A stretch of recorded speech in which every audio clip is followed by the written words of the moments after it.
What's good, y'all, and welcome to my review for this week's episode of SAO Alternate GG. I gotta say, holy shit, I gotta say, guys, this episode was fucking awesome. I gotta say, Hiroaka was a complete shock at how shot this one. This one was also pretty surprising because, this one's probably also one of my personal favorites, honestly, because we get great art and animation. The music for this episode was really damn good. Probably some of the best we've heard throughout this whole season. We still got about, 2 more episodes after this before the series end, of course. You guys know after that, I'll be reviewing Attack on Titan Season 3 for you guys. And yeah, and of course, we also got SAO Season 3 and Fall, which apparently that's the Alicization is like the best arc in SAO. Like, Ricky Kawahara is all from his mistakes, and the writing's actually pretty good in that series, and the characters are great. The series is 10 novels long. That whole arc is 10 novels long, so I don't know how anyone's actually gonna do the anime. Are they gonna because we haven't gotten an episode count, because we know they usually do 12 episodes per arc. They usually do per book. They usually do 2 books per chapter. But since this one's just called Alicization, I don't know if they're gonna do the whole thing. If that's the case, if they're gonna keep the usual formula, which is 12 per book, the series is gonna be over 50 episodes or something. It's gonna be over 100 episodes, in all honesty. Because like I said, it's 10 books. So unless we're gonna have a 100 episode long series that airs for 2 years straight, I feel they're gonna split it up. Maybe they'll do 50 per season just to make it somewhat manageable. I don't know what they're doing, or maybe they might just do 2 of it in one season, then another 2 and another, and another and another, and then another and another. I don't know how long, but I'm hyped to see the Alicization arc. From what I've heard, it's one of the best ones out there. The art looks pretty good, and yeah, I'm looking forward to seeing whatever that arc has in store for us. Just on the braid, oh yeah, this is the best arc I see, which, I'm gonna grab for most, yeah, that's not that hard. But anyway, y'all like here, just got apologize for the delay. Sorry it took so long for you guys to get this review, but of course, had SAO, I had, My Hero Academia. I was also watching, the press conference between, Jake, between, KSI and Denji versus Jake and Logan Paul. That was kind of a pain to sit through, just because those two wouldn't fucking stop talking. But you're not hearing about me talk about how much I hate the Paul brothers. You were here to hear me talk about the SAO. So we started, excuse me, I cannot talk today. So we start this episode off with Pete. When we got Len and Fuka. They're they're getting barraged by gunfire. It's all over the place, and they're still Len tells Fuka to hey, throw some grenades 10 meters out just to give us a smoke screen, just so we can finally get a better positioning and get away from all this gunfire. So she fires her grenades. She's yeah. Then we got other guys getting shooting up. And then actually we actually see the boss. She actually meets up with Len, and she's hey, so can we get that one-on-one battle? This is pretty low. Hey, you want? She's nah, I'm sorry, I can't go with you just yet. And she's why? And she's the reasons. And then Fuka tells oh yeah, we're here because if we don't kill Pito, Pito's gonna kill herself. Wait, what? And she's tell me more. And so after that, we then see this woman, that woman, a girl with green hair with a hat on, and then we get this flashback to when Pito's group and this other group, I forgot their names, try to form this little pact, I guess you say, or agreement for them to team up together. To stay on the rest of the team, and they're what happens if we're the last 2 left? Oh, we'll let you win. So then they decide, okay, but let's go behind these bushes, we'll have a gentleman's agreement, ceasefire, blah, blah, blah, blah. And it's okay. And when it's all, she's gonna shoot you on the back. I can already see it. And you know what happens? Just that. She grabs a pistol, shoots him all back. The green girl manages to survive, and she gets she's that woman. She's vermin, and vermin must be eradicated or whatever she says. So she pulls out a sniper rifle. That's gonna be her main line of attack to take down the rest of the crew. And then we see Len's team and Boss's team. They're working together to take down Pito, or at least get close enough to where Len could put in the final blow. They call it Operation Sweet, and they also talk about how actually one of the squad. So then they go in, since they know that M does not use bullet lines. They know just hey, don't stay in one direction for more than 3 seconds. Don't stop for more than 2 seconds. Blah blah, because otherwise you're gonna die. And then one of the time they get behind cover, and then they eventually there's this one woman, the fat one. She uses pretty much herself as a human. As a self-sacrifice almost, where she stands on top of this stump, and actually the boss actually shoots her, killing her. And as we know, dead bodies are immovable objects for 10 minutes. In other words, they're great for. In other words, they make great bullet sponges. So then one of the members pulls out this big ass gun. And when I say it's a big ass gun, I mean it's a big ass gun. I don't mean like it's like a turret big ass gun, but like it's a big ass sniper rifle gun. Like this, like the bullets for this thing are like really wide. I'm like, God damn, those are almost like small missiles. They're that big, like. And so they use that to take down that shield.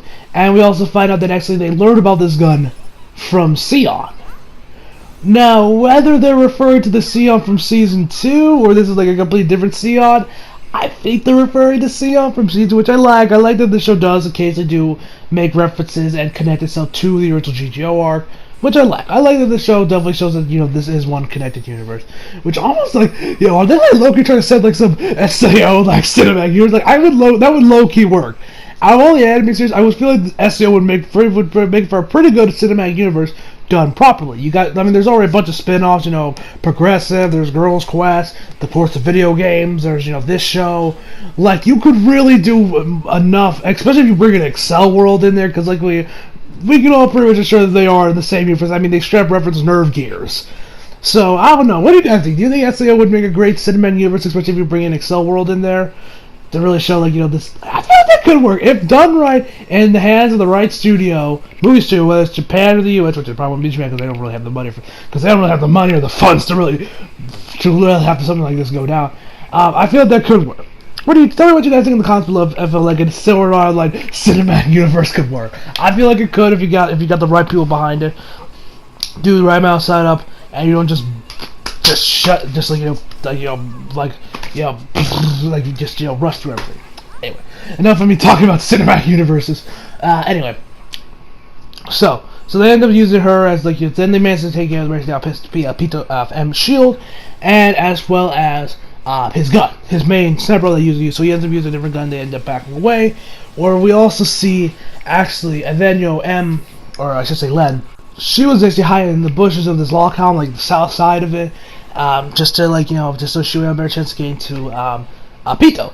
And so then the guy discussed, and they call it Operation Sweet. I don't think I mentioned that before, but yeah, they call this Operation Sweet because Len has some pretty good candy. I think it was that the name when those girls came over to her place earlier on in the series. Anyway, so and so she gets there. So when they get there, we actually find Len actually notices the green hair chick. Like, she knows that she is in position, ready to strike and take down Pito. She got her right in her sights, and she fires at her and manages to pretty much shoot her eye out. And he's like, no, Pito, don't die, Pito, don't die. And then Pito's like, oh, I'm gonna die today. We know this woman's faster with you. She's straight up like Thanos. Like, M and Pito are straight up like Death, like Lady Death and Thanos. If you guys are experts on Marvel comics, and you guys really know the real history of Thanos, like how he was from the comics, Infinity Gauntlet and all shit, you can see the parallels and comparisons these two share. I wouldn't even be surprised if the dude that wrote the series is a fan of Marvel, and he was like, let me put frickin' Thanos and Lady Death in here while I'm at it.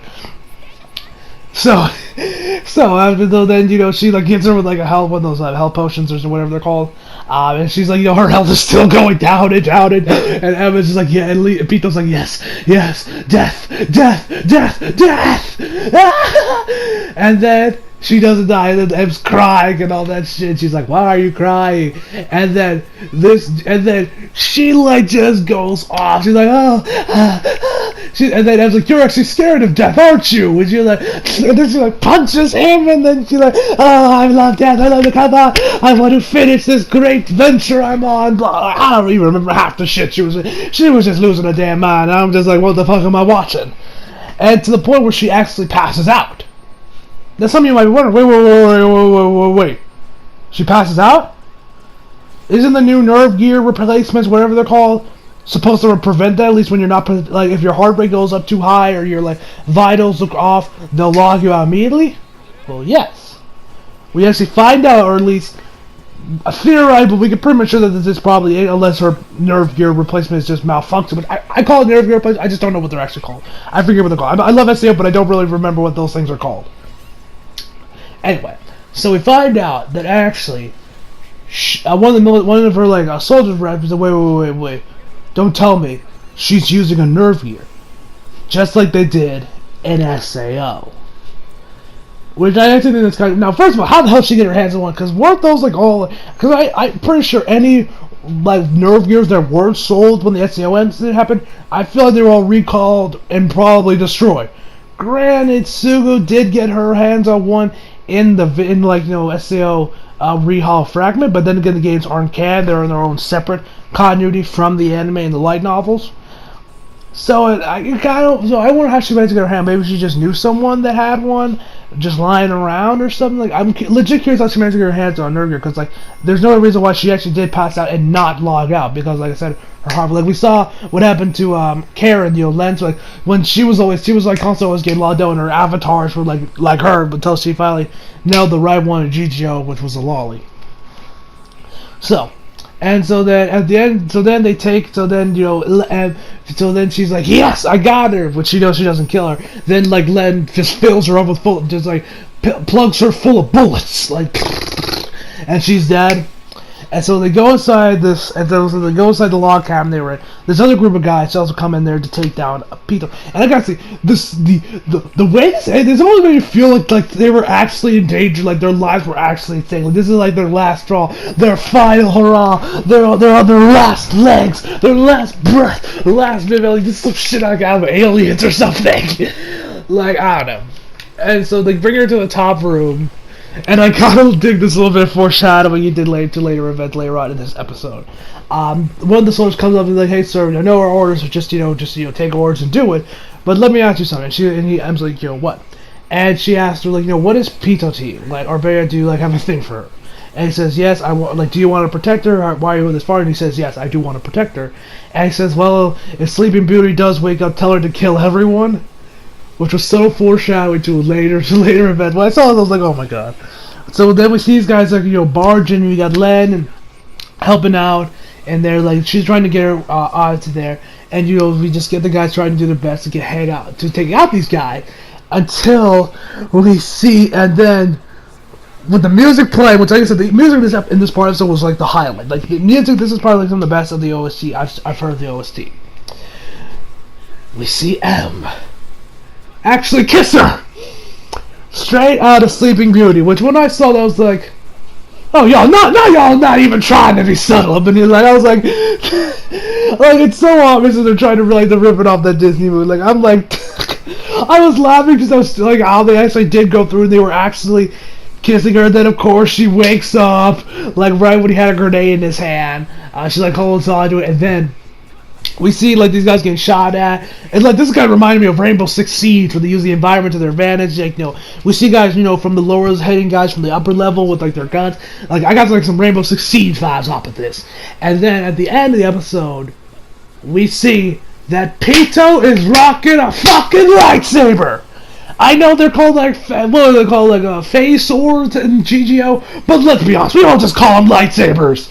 Now, one thing I hope, and one of the guys, when he sees like this red laser, just impale someone's eye, he's like, I haven't seen someone this since the last bullets. And of course, he's referring to Kirito. And and hers is actually red. Yes, because you guys know red's my favorite color. When I was playing Fatal, I wanted to get a red lightsaber. I only could manage to find like a purple and the blue one. Unless I get the season pass, I gotta farm some boss or something. Anyway, to maybe get my hands on a red one. Anyway, so oh my god, I was so shocked when I was like, "Oh hell yes!" Oh, that was probably my favorite moment of the episode. Was the fact that she's rocking a red lightsaber, which makes me hope that maybe this arc, this series, in the last two episodes, does something the original GG arc didn't give us, which was a lightsaber duel. Because we had Kirito rocking a lightsaber, but Deathgun wasn't rocking one, so we couldn't get a lightsaber battle. I hope we get a lightsaber, because if you're going to put lightsabers in your anime, manga, novel, TV series, movie, and it's not Star Wars, you gotta give us a lightsaber fight. Come on, I mean, I feel like it should be required to give us a lightsaber duel if you're gonna bring in lightsabers into your show. Like everyone's like, yeah, let's get a lightsaber duel up in here. So I hope we maybe see a lightsaber duel between maybe Pito and Len, or I don't know. I just want to see at least one lightsaber duel in GGO. Is that too much to ask for me? Is that too much to ask? And we also, I did mention after she fired all the guys, she actually armored herself up. She got like, she got a bunch of guns. Like she got a shotgun in one pocket. She's like dual wielding pistols in another. She got this armor, got some shotgun shells. And she's even rocking a helmet. Overall, I give this episode a 10 out of 10. That's mostly just from the lightsaber. That's mostly from that we see her at the end, just having a rocket lightsaber, which was like probably my favorite part of the episode. But yeah, I love this episode. I'm loving this series. We got about 2 episodes left, and then we're done. Yeah, I'm really digging this series. I'm really digging this spinoff. Like I said, guys, I do like this more than the original GR. You probably watch. Excuse me. Watch my previous reviews if you want to get more forward to on why I think this arc is better than the GGR, because I'm kind of because I don't want to repeat myself for like the 3rd time. So yeah, so hope you guys enjoyed the video. Leave a like if you did, subscribe if you're new. Follow me on Instagram and Twitter if you feel like it. Links down in the description box below. And as always, come back for more. See you guys next time.